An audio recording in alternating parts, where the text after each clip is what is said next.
মাত্র ৫ টাকা।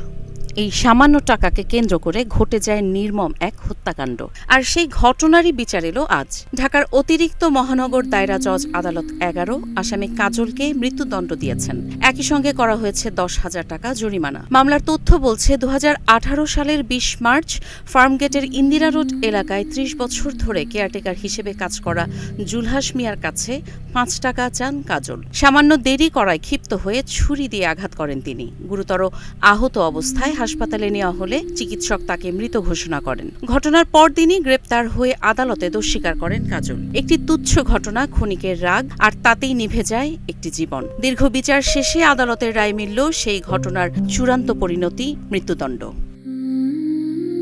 কাজী ইশরাত জাহান দৃষ্টি, নাগরিক প্রতিদিন।